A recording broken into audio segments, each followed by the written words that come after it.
गंमत म्हणून सांगतो. परवा एक गृहस्थ भेटले. ते म्हणाले की बा तुमची ही पद्धत काय, सगळ्यांना आल्यावर नमस्कार का करता? म्हणले याचा निरूपणाशी काही संबंध आहे का? नाही का, गैरलागू प्रश्न आहे. पण त्याच्यातच गंमत आहे. गैरलागू प्रश्नाची उत्तर देण्यातच समाधान असतं. मी म्हणलं माझी अशी पद्धत असते, मी वर्गात गेल्यानंतर good morning to you all असं म्हणत असे. बरं का, कारण त्याची मनस्थिती मी सांगतोय ते ऐकण्याला योग्य झाली तर सांगण्याचा अर्थ आहे, नाही का. तेव्हा गुड मॉर्निंग म्हणल्यानंतर मॉर्निंग मे बी बॅड, पण तू गुड मॉर्निंग म्हणायला काय हरकत आहे, अशापैकी आहे हे. पण आपल्याला सांगतो कारण असं आहे. एकदा काय झालं, एक गृहस्थ काशीला जायला निघाला. तेव्हा तो इथून बोरीबंदरला गेला काशी एक्सप्रेसला जायला. तर एक अर्धा तासाने एक मनुष्य आला. अरे म्हणजे आणखी कुठे गेले? तर बायकोनी सांगितलं बघ ते काशीला गेले. तो होता बोरीबंदरला येते. संध्याकाळी दुसऱ्या दिवशी काशीला जाणार. पण काशीचं ध्येय ठेवून जसा तो स्टेशनावर गेल्यावर काशीला गेला असं म्हणतो, तसं तुम्ही सगळे लोक स्त्री पुरुष बरं का भगवंताला भेटलाच आहात. आज नाही उद्या पण भेटणार. नाही तर कशाला ज्ञानेश्वरी ऐकायला येत आहे हो. तुमचं ध्येय ठरलेलं आहे, तुम्ही जाणार. एवढा तरी विश्वास माझ्यावर ठेवा. बरं का, होय. नाही तर काय आहे ते झालं. दुसरा एक प्रश्न की नाही, एक चांगल्या साधक बाई मला भेटल्या. मग त्यांनी मानस पूजेचा मला प्रश्न विचारला. ते काय झालं, मला खरी गोष्ट आठवायला पाहिजे पण ती आठवली नाही. काय आहे, भगवंताची जी खरी भेट आहे ना ती अंतःकरणातच आहे. शेवटी आपल्या हृदयामध्येच ती भेट होणार आहे. आदौ म्हणजे शंकराचार्यांचे शतश्लोकी म्हणून प्रकरण आहे 100 श्लोकाचं. तर आदौ ब्रह्मास्मी, म्हणजे पहिल्यांदा अनुभव जो येतो साधकाला, मी ब्रह्म आहे, मी परमात्म स्वरूप आहे. आदौ ब्रह्मास्मी ती उदिते, अनुभव उदिते खलविदम ब्रह्म पश्चात, त्यानंतर सर्वम खलु इदम ब्रह्म, म्हणजे सगळीकडे तोच आहे. तेव्हा त्याची जर सुरुवात असेल तर मानस पूजेत आहे की परमात्मा माझ्या अंतःकरणात आहे. आणि त्याच्या संबंधामध्ये महाराजांच्या चरित्रामध्ये इतकी अप्रतिम गोष्ट आहे, सांगू तुम्हाला. वा, काय झालं, महाराजांना त्या काळचे ते कुलकर्णी गावातले मोठेच होते. तेव्हा लहानपणी त्यांना रुद्र बिद्र शिकवायला एक शास्त्रीबा ठेवले होते. गोंदवल्याहून जवळ एक म्हासुर्ण म्हणून गाव आहे. त्या गावातले ते ग्रस्त शास्त्रीबुवा म्हासुर्णेकर शास्त्री, ते महाराजांना शिकवायला येत. त्यांचा एक महाराजांच्या बरोबरीचा मुलगा होता, तो महाराजांचा मित्र. बरं का, आणि चांगला होता पोरगा तो. म्हणजे महाराज जेव्हा गुरुशोधार्थ 9व्या वर्षी घरातून गेले, कोल्हापूरला गेले पहिल्यांदा, तिथे हा मुलगा बरोबर होता. आणि मग ते महाराज पुढे गेले, तो परत आला. ते बरोबरच आहे. पहिल्या याच्यामध्ये आपलं उत्साहामध्ये तो गेला, परत आला. पण तो फार चांगला होता मुलगा. त्याला महाराजांनी अनुग्रह देण्याचा अधिकार दिला होता, इतका तो चांगला होता. शास्त्री होता, तो शिकला होता. काय झालं, एकदा महाराज असे बसलेले होते रामासमोर, मंडळी बोलत होती. तेव्हा शास्त्री इकडचे इकडे गेले. बरं का, तर महाराज त्या मंडळीनं काय म्हणाले, काय करावं म्हणाले, बुवा 2 दिवस झाले शास्त्रीबाची गाठ भेट नाही. तो समोरून जातोय बरं का, आणि म्हणजे गाठ भेट नाही. तो कशाला गेला कोण, तो पुन्हा परत गेला. तो पुन्हा परत गेला, इकडे गेलेला त्या मारुतीकडून असा गेला. पुन्हा महाराज म्हणाले काय करावं म्हणले, 2 दिवस शास्त्रीबाची काही गाठ भेट नाही. शास्त्रीबाच्या बरोबर आल डोक्यामध्ये काय महाराजांचा हेतू आहे. तो गेला, त्याने स्नान केलं पुन्हा, आणि महाराजांची मानस पूजा केली, आणि महाराज गप्प बसले. खरी भेट मानस पूजेमध्ये आहे. बरं, आपण याचं कारण सांगतो आपल्याला. माणसामध्ये एक कल्पना नावाची जबरदस्त शक्ती आहे. ही ईश्वराचीच देणगी आहे, कारण ईश्वराने सुद्धा या जगाची कल्पना केली. संकल्प एकोहम भविष्याम प्रजायेय. अरे ही कल्पनाच आहे त्याची. त्या कल्पनेनं हे जगत निर्माण केलेलं आहे. म्हणून शास्त्र आपल्या विज्ञानामध्ये कल्पनेला अतिशय महत्व आहे. बघा, एक अतिशय प्रसिद्ध तर्कशास्त्रावरती ग्रंथ लिहिणारी बाई होऊन गेली इंग्लंडमध्ये. ब्रह्मचारिणी होती बरं का, स्टेबिंग म्हणून. म्हणजे तिची विद्या एवढी जबर होती. बर्ट्रँड रसेल वरती ती टीका करीत असे तर्कशास्त्रावर. नवच तर्कशास्त्र रचणारा हा रसेल, त्याच्यावर इतका तिचा अधिकार होता. तर तिने आपल्या ग्रंथामध्ये A Modern Introduction to Logic असं तिचा ग्रंथ आहे. हा प्रसिद्ध ग्रंथ आहे तो. तेव्हा त्यामध्ये ती काय म्हणते की तुम्ही जगाचं निरीक्षण केलं, पण जगाचा अर्थ लावण्यासाठी तुम्हाला शेवटी कल्पनाच करावी लागेल.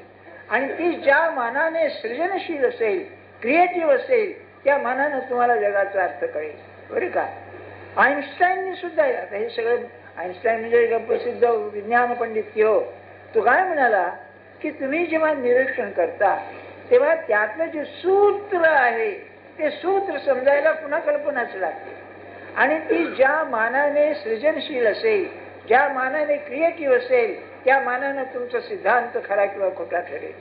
त्यांनी जी कल्पना केली की हे जे संबंध आपण विश्व पाहतो, हे तुम्ही जर, आपल्याला सो कठीण जाईल कल्पना करणं. प्रकाश ज्या गतीनं जातो त्या गतीनं तुम्ही गेलात तर एकाच वेळेला सर्व ठिकाणी राहाल. काय हो याचा अर्थ आपल्याला कळतच नाही. कारण कल्पना कुठे आहे आपल्याला त्याची, आपल्याला कल्पना करता येत नाही. म्हणजे ही कल्पना जी आहे ही अतिशय पॉवरफुल, फार शक्तिमान आहे. ती मानस पूजेमध्ये उपयोगी पडते.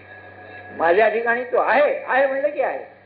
आपल्याला सांगून ठेवतो, आपण जी पूजा करतो ना त्यामध्ये त्याला जे देतो आपण तो ते ग्रहण करतो. घेतो कल्पनेचे भोग न मानिती बाह्य रंग. तुकाराम महाराजांचा एक अभंग आहे की मनोमय पूजा हेची आवडे केशी राजा. हेची पढिये आवडते, पढिये म्हणजे घेतो कल्पनेचे भोग न मानिती बाह्य रंग.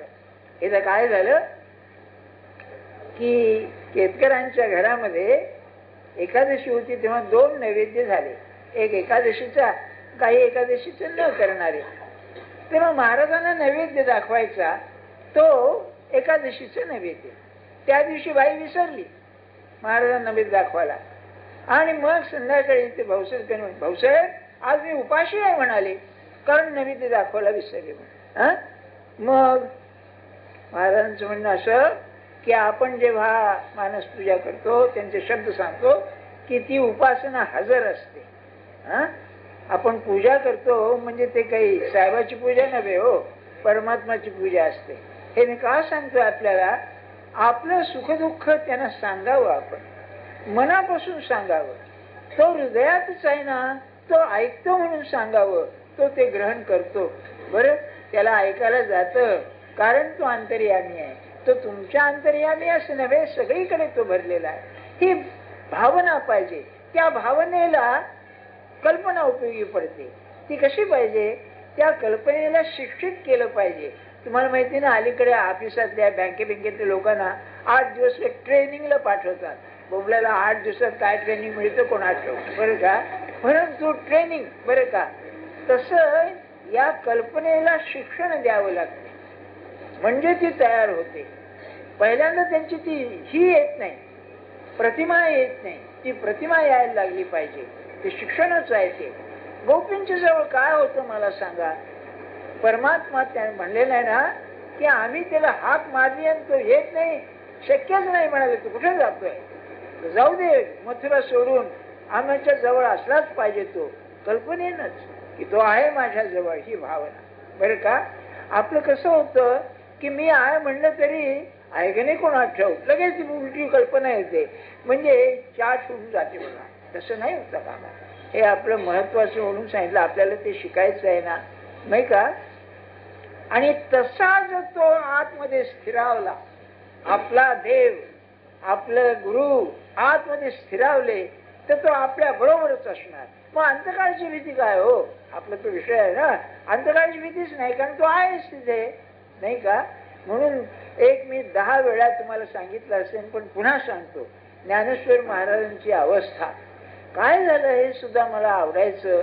हे मी आता सांगणार आहे ते, की महाराज काय म्हणाले की भगवद्गीता याच्यावर सांगितली कुरुक्षेत्रावर. त्याला काय वाटलं कृष्णाला की मी सांगितले खरी, पण लोकांना काही बरोबर समजले नाही बुवा. तर म्हणलं पुन्हा एकदा सांगावी, म्हणून तो कपडे बदलून ज्ञानेश्वर महाराज म्हणून आला. म्हणजे ज्ञानेश्वर महाराज प्रत्यक्ष परमात्मा आहेत, भगवान श्रीकृष्णाची त्यांची धारणा. पण हे आमचे गुरु म्हणाले ठीक आहे, अहो याला प्रूफ काय, याला हे करायला काय, पुरावा काय? तर ज्ञानेश्वर महाराजांचा अभंग आहे हो. काय सांगू, शेवटी अभंग सांगून म्हणाले, पांडवाशी सदा काळी, आपण हे पाठ करून ठेवा, पांडवाशी सदा काळी कृष्ण राहिला जवळी. पांडवांचं उदाहरण दिलं, पांडवाशी सदा काळी कृष्ण राहिला जवळी, ज्ञानदेवा हृदय कमळी तैसाची स्थिरावला. काय सांगायचं आणखी? म्हणजे ज्ञानेश्वर महाराजांच्या अंतःकरणामध्ये परमात्मा असा स्थिर झालेला आहे हे सांगायचं, नाही का? ही मानसपूजा. मानसपूजेनं मी आणि तो एकाकी शेजारी असले पाहिजेत आपल्या हृदयामध्ये, नाही का? रामकृष्ण म्हणाले ना, इथे 2 जण आहेत म्हणाले आतमध्ये, इथे ते माझं म्हणायचे नाही ना, इथे 2 जण आहेत, एक भक्त आणि एक भगवंत, असे 2 आहेत. बरोबर, हे त्या मानसपूजेचं रहस्य. आता आपला विषय काय आहे? मागच्या रविवारी आपल्याला कालाचा विषय झाला, काल म्हणजे काय वगैरे आपला विषय झाला. आता प्रश्न असा, काल म्हणला की आरंभ आणि शेवट, आलंच की नाही?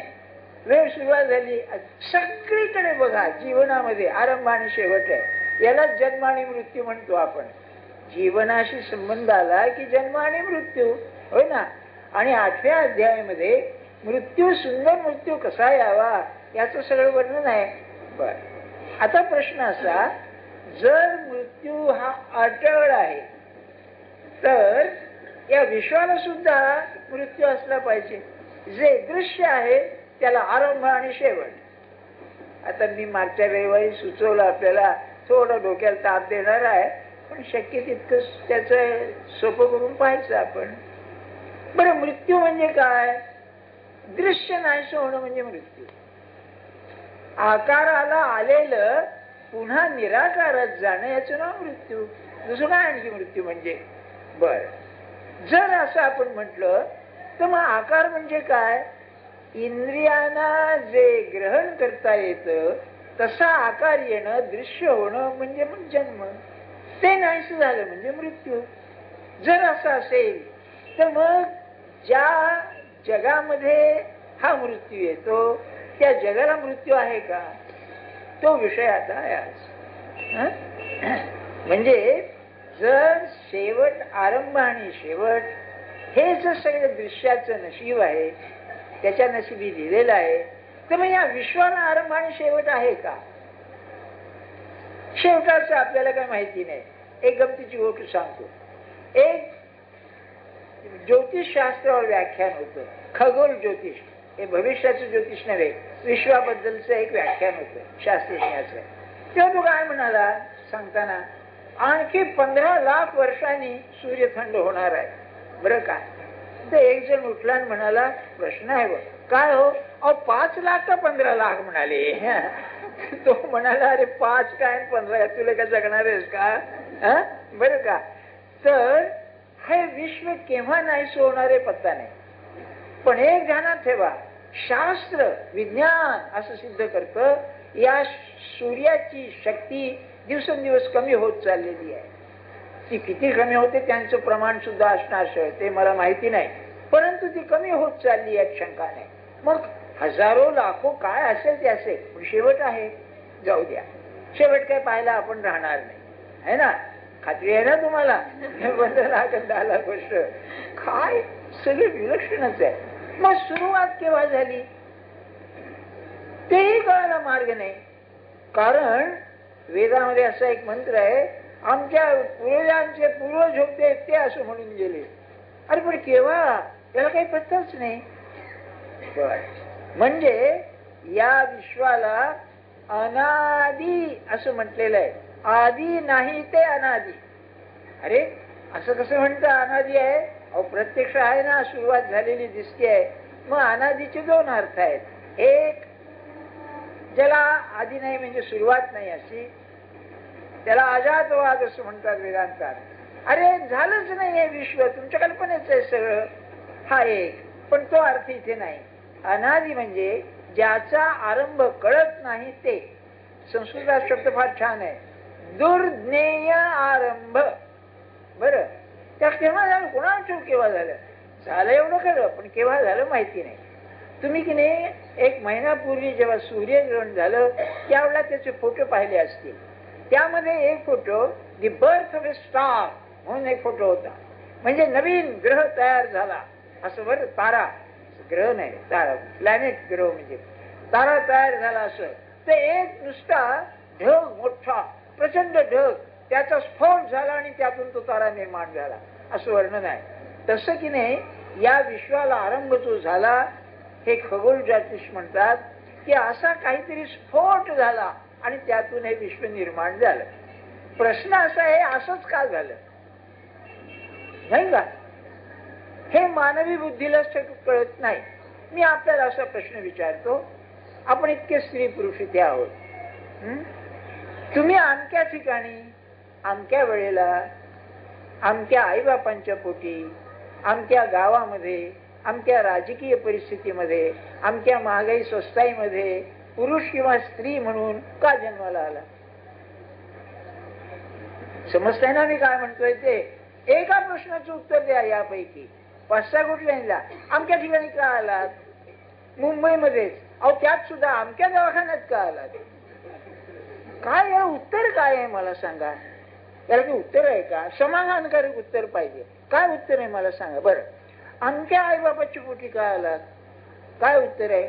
अहो तुम्हाला गंमत सांगतो, तुम्हाला पुष्कळांना मुलं मुली असतील ना, समजा 2 मुली आहेत, पुरे 2 बरं का सध्या तरी, हा जास्त नको.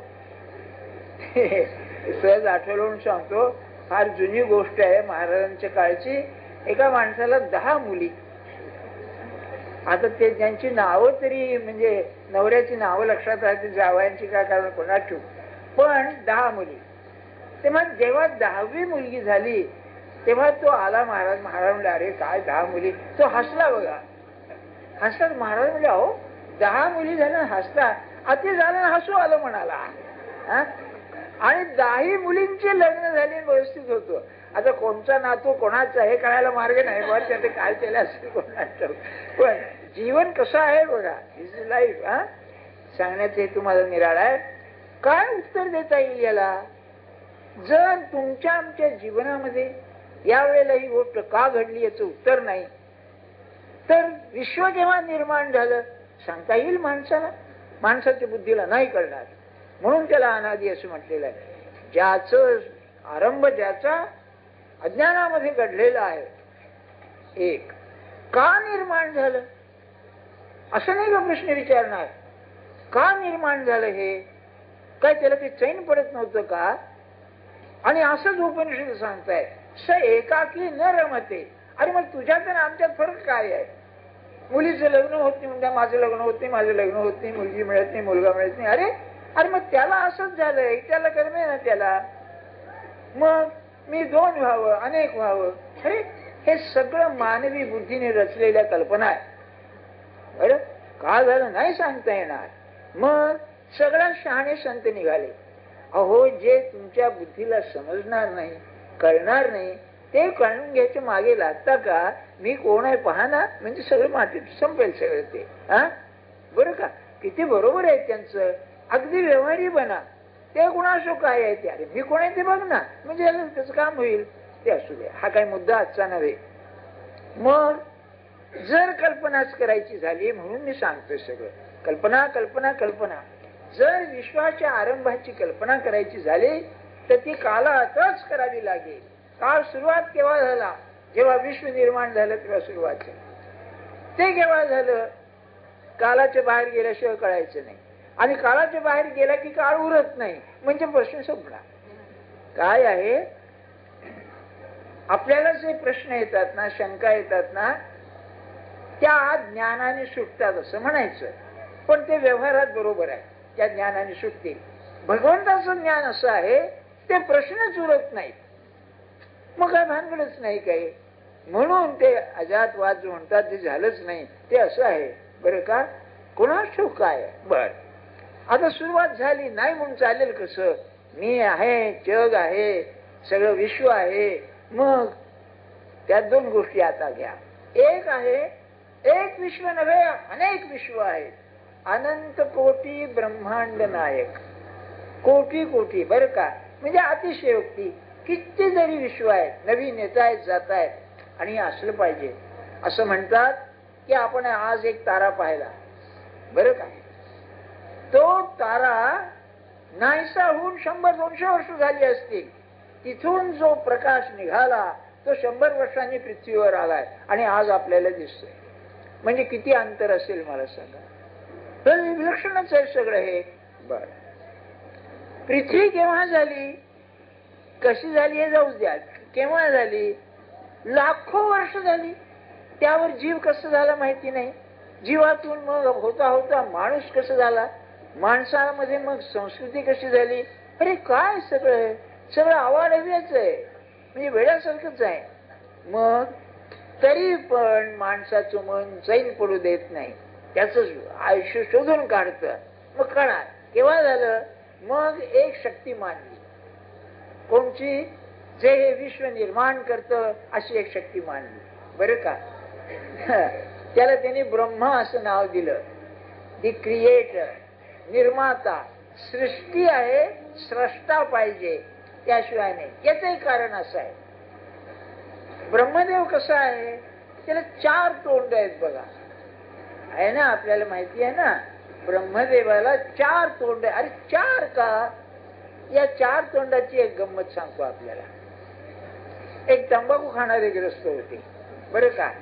तेव्हा त्यांना विचारलं, अहो तुम्ही तंबाखू खाता, काय मजा आहे त्यामध्ये. अरे काय सांगायचं म्हणाले बरं का.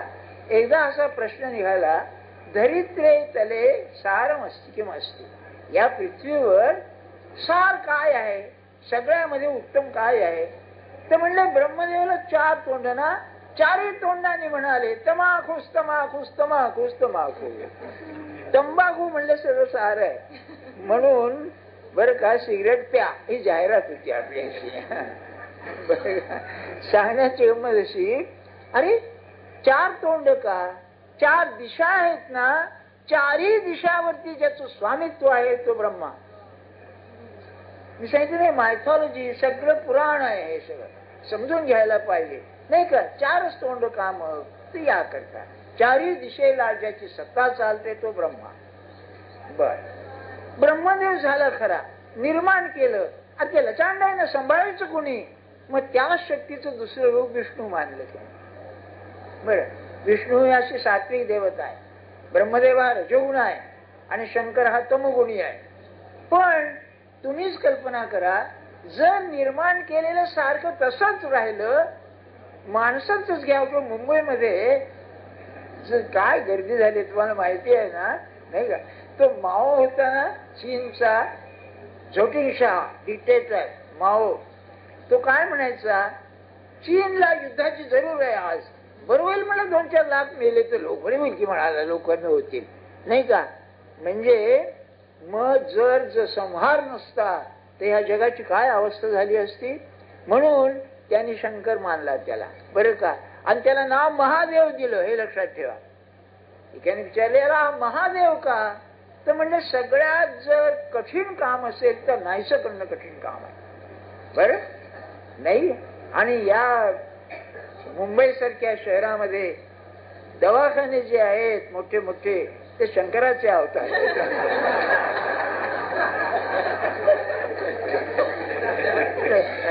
आणि क्षमा करा, अगदी मला क्षमा करा, शंकराची जी भुतावळ असते ना, ते डॉक्टर लोक आहेत.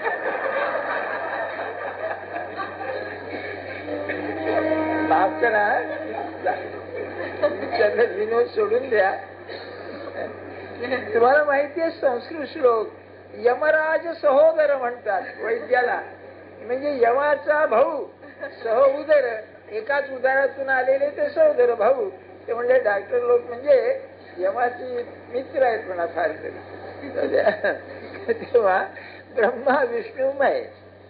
आता जर तुम्ही याला काल म्हणलात तर कालाचे प्रकार दोन, एक प्रकाशमय एक अंधारमय, दिवस आणि रात्र. आपलं मोजमाप बघा, घड्याळ बिड्याळ सगळं आपलं मोजतो होतो. घड्याळ म्हणजे रात्र आणि हे अहोरात्र असं आपण म्हणतो. अहन म्हणजे दिवस, रात्र म्हणजे रात्र.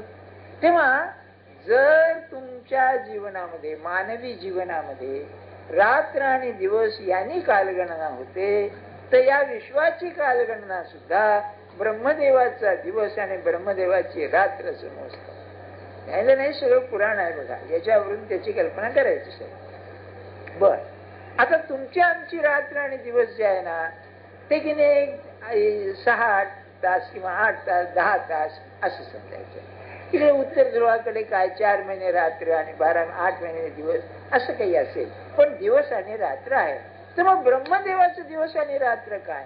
तर त्यांनी एक कल्पना केली की जसं या दिवसामध्ये माणसं व्यवहार करतात तसा त्याचा व्यवहार जिथे चालतो ते की नाही वर्षोनवर्ष युग 4 युग जे आहेत ना ते त्याचे दिवस, आणि रात्र म्हणजे तितकेच. संहार झाला की सगळं शांत होतं ना रात्री, म्हणून त्याचे दिवस. ते ज्ञानेश्वर महाराज 5 यात सांगतायत. आता बरं, आता बघा सांगतो आपल्याला.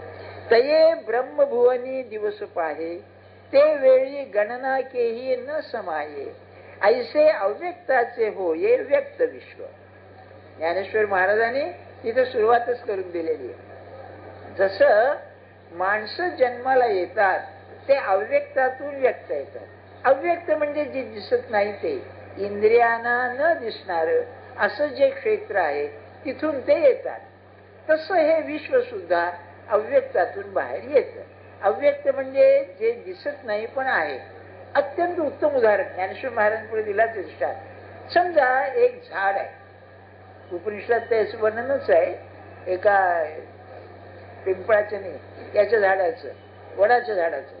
त्याला ती वडाच्या झाडाला ती फळं येतात ना, तर त्यांनी उदाहरण असं दिलं आहे अव्यक्ताचं वर्णन करण्याकरता की तो चांगली विद्या शिकून आला मुलगा, तेव्हा त्याला म्हटलं की बाबा अरे हे व्यक्त आणि अव्यक्त कसं आहे हे काही मला समजलं नाही. म्हणाल्यावर ते म्हणलं एक फळ आण त्याचं.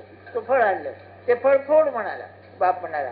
त्याने फोडलं आणि त्यामध्ये बारीक बारीक बारीक मोहरी सारखी दाणे असतात, मोहरीच्या पेक्षा. तर म्हणाले हे झाड कशामधून आलंय? तर त्या एका बी मधून आलेलं आहे. अशी किती फळं, त्यामध्ये किती बिया.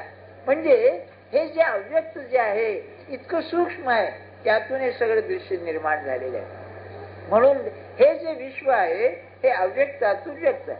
मग सांगितलं ना दी बर्थ ऑफ ए स्टार, तर त्या जगामधून एकदम हा तारा जन्माला आला, तसं अव्यक्तातून हे आलं. अव्यक्त कुठून आलं ते पुढे सांगणारच आहे, ते सांगायचा हेतूच खरा आहे तो. मग हे जे अव्यक्ताचं व्यक्त होतं हे माणसाला अदृश्य आहे, अज्ञात आहे. आणि मृत्यूचं एक कारण असं आहे अज्ञात, त्याचं भय वाटणं. दुसरं सांगू का आपल्याला? आपण इतके स्त्री पुरुष इथे आहोत, लहान मोठे, चांगल्या अवस्थेत वाईट अवस्थेत सगळे आहोत. 4 गोष्टी आपल्या जीवनामध्ये नाचतायत सारख्या. पहिली गोष्ट भीती. जो कोणी नाही म्हणला ना तो लवाड तरी आहे नाही तर वेडा तरी आहे. खरं सांगतो आपल्याला. तुम्हाला कधी भीती वाटली नाही का? अहो आता म्हातारपणी यायला लागल्यानंतर हातपाय चाललं तर बरं आहे बुवा, काय करावं. सध्या मुंबईमध्ये बाहेर पडणं गर्दीमध्ये सुद्धा भीतीचं काम आहे. मोठे मोठे लोक सुरक्षा दल त्यांच्या भोवती असतं, ते सुरक्षा दलच भीत असतं, हे लक्षात ठेवा आपण. होय खरं आहे बरं का. मग काय सांगा, भीती. भीती कशाची वाटावी, कोणाला वाटावी याला नियम नाही. तुम्हाला एक गंमत सांगितलं नाही, ग्रस्त होते, सगळं उत्तम होतं, बायको गेली होती, मुलगा चांगला होता, पैसे होते. तेव्हा महाराजांना म्हणलं आता तुम्हाला भ्यायचं कारण काय? नाही म्हणले महाराज मी मेल्यावर माझा मुलगा पैसा कसा सांभाळेल याच भय वाटतं म्हणाले. काय माणसाचं मन आहे बघा, तुम्ही लक्षात घ्या नाही का, भय. भीती. दुसरं काळजी. ज्याला काळजी नाही असा मनुष्य. हा एक आणखी गंमत आहे. जर एखादा मुलगा अभ्यास करीत नसताना काळजी नसली, काय करावं लेका, काळजी नाही तुला. त्यांनी जर बापाला विचारलं तुम्ही काळजी कोणी केलं काय, म्हणलं घर तसं विचारू नका कोणी, पण म्हणलं तर काय केलं तुम्ही, तर काय सांगता येईल. काळजी. आणि काळजी कशाची लागावी त्याला अलीकडे फार सुंदर गोड शब्द आहे, टेन्शन. टेन्शन. आणि गंमत अशी आहे की मी ऐकलं की टेन्शननी माणसाला अल्सर होतं पोटामध्ये. टेन्शन अल्सरच त्याला म्हणतात, पोटदुखीच आहे. बघा म्हणजे काय आहे, भीती, काळजी. तिसरं असेल ती निराशा. इतकी स्पर्धा आजपर्यंत जगात इतके समाज झाले, या समाजामध्ये भयंकर स्पर्धा आहे. कोणचं क्षेत्र असेल ज्या स्पर्धा नाही. बघा सांगा आपण, पूर्वी सुद्धा स्पर्धा असे हो, पण त्याला मर्यादा असेल. आता स्पर्धा आणि त्याच्या पायी मनुष्य वाटेल ते करतो. आता हे राजकारणामध्ये तुम्ही स्पर्धा पाहताना कोणाला केव्हाही मारून टाकतो. काय काय स्पर्धा म्हणजे काय झालंय सांगा. स्पर्धा. त्यामुळे ती काही मनासारखं होत नाही. आणि निराशा.